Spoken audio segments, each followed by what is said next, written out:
SLBC tunnel ప్రమాద ఘటనలో 8 మంది కార్మికుల ఆచూకీ అంతు చిక్కడం లేదు. 11 రోజులుగా రాత్రింబవళ్లు జల్లెడ పడుతున్నా కార్మికుల జాడ దొరకలేదు. రెస్క్యూ సిబ్బంది అన్వేషణ కొనసాగుతుంది. కార్మికుల ఆనవాళ్లు కనిపించలేదని అధికారులు చెబుతున్నారు. టీబీఎం మిషన్ కింద కార్మికులు చిక్కుకొని ఉంటారని అధికారులు అనుమానిస్తున్నారు. దీంతో కొత్త టెక్నాలజీని వాడేందుకు సిద్ధమవుతున్నారు. రోబోలను సైతం వాడే అవకాశాలున్నాయని చెబుతున్నారు.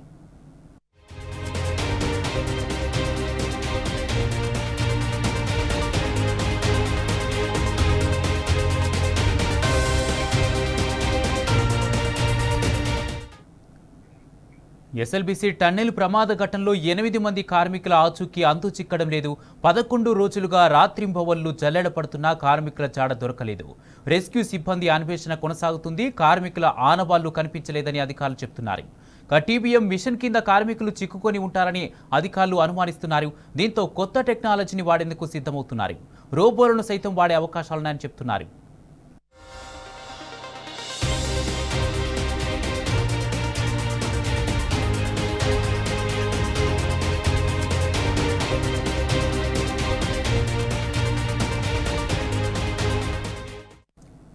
ఎస్ఎల్బీసీ టన్నెల్ ప్రమాదంలో సహాయ చర్యలు, తాజా పరిస్థితిపై మరిన్ని వివరాలు మా ప్రతినిధి శేఖరాచారి అందిస్తారు. శేఖరాచారి, చెప్పండి, టన్నెల్ ప్రమాదంపై మీ దగ్గర ఉన్న తాజా అప్డేట్స్ ఏంటి? కుమార్, ఎస్ఎల్బీసీలో ఈ ప్రమాదం జరిగి సొరంగంలో జరిగినటువంటి ప్రమాదం ఈ రోజు 11వ రోజు చేరింది. అయినప్పటికీ ఇప్పటి వరకు కూడా అంతు చిక్కని ఆచూకీగా మారిందని చెప్పవచ్చు.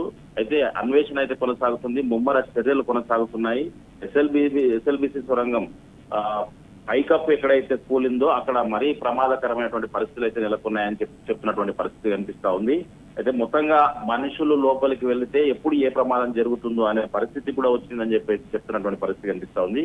అక్కడ ఇప్పటి వరకే శిథిలాలతో పాటు TBM machine, tunnel bore machine సంబంధించినటువంటి శిథిలాలను కూడా ప్లాస్మా దాంతో కటింగ్ చేసినటువంటి పరిస్థితి, ఇవన్నీ కూడా లోపల పేరుకపోయినటువంటి పరిస్థితి. ఇవన్నీ బయటికి తీసుకురావాలంటే ఖచ్చితంగా అక్కడ కన్వేయర్ బెల్ట్ పని చేయాల్సినటువంటి అవసరం ఉంది.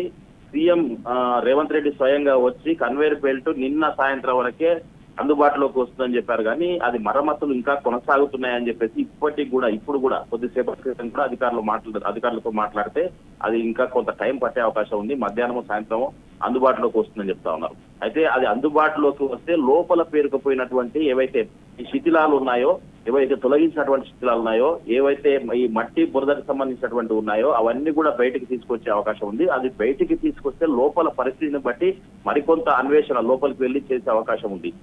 అయితే దీంతో పాటుగా యథావిధిగా నిరంతరంగా కంటిన్యూగా నీళ్లు అయితే జలధార అయితే లోపలికి వస్తా ఉంది. ఈ జలధార ఎక్కడి నుంచి వస్తుంది, ఎట్లా వస్తుంది అనేది మాత్రం దానిపైన పూర్తి అన్వేషణ చేయాల్సినటువంటి అవసరం ఉంది. అన్వేషణ చేస్తున్నామని చెప్పినప్పటికీ కూడా ఆ జలధార ఎక్కడి నుంచి వస్తుందని చెప్పేసి ఇప్పటి వరకు కూడా గుర్తించినటువంటి పరిస్థితి లేదు.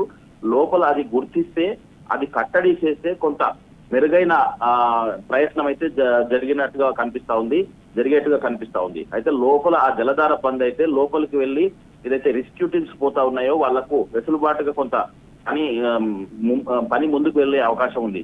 కానీ ఇప్పటికీ కూడా ఆ 8 మంది ఆచూకీ అయితే లభించలేదు. ఇక్కడ రెస్క్యూ టీమ్స్ అయితే 12 రకాల రెస్క్యూ టీమ్స్ నిరంతరం 3 షిఫ్ట్ల వారిగా 7 నుంచి 800 మంది ఇక్కడ పనిచేస్తా ఉన్నారు. ఫలితం అయితే శూన్యంగా కనిపిస్తా ఉంది. అయితే కొంతమంది మనకు అక్కడికి లోపలికి వెళ్ళొచ్చిన వారు చెప్తున్నటువంటి పరిస్థితి అంటే అది ఇంకా కొన్ని రోజులు పట్టే అవకాశం ఉందని కూడా చెప్తున్నటువంటి పరిస్థితి కనిపిస్తా ఉంది. ఈ ఏదైతే రాడార్ సిస్టమ్ ద్వారా మనకు ఆ మనుషుల ఆనవాళ్లను, దేహాలను ఉన్నట్టుగా గుర్తించాము అని చెప్పినటువంటి పరిస్థితుల్లో ఆ ప్రదేశాలను కూడా తవ్వకాలు ఒక 3 ప్లేస్లో తవ్వకాలు జరిపారు. అక్కడ కేవలం ఈ కన్వేయర్ బెల్ట్ కి సంబంధించినటువంటి భాగాలు మాత్రమే అక్కడ లోపల దొరికాయని చెప్పేసి కూడా అధికారులు చెప్తున్నటువంటి పరిస్థితి కనిపిస్తా ఉంది. అయితే TBM machine, tunnel bore machine కి సంబంధించి అక్కడనే వీళ్ళు చిక్కుకొని ఉండవచ్చు అని చెప్పేసి కూడా ఒక అంచనా వేస్తున్నటువంటి పరిస్థితి కనిపిస్తా ఉంది.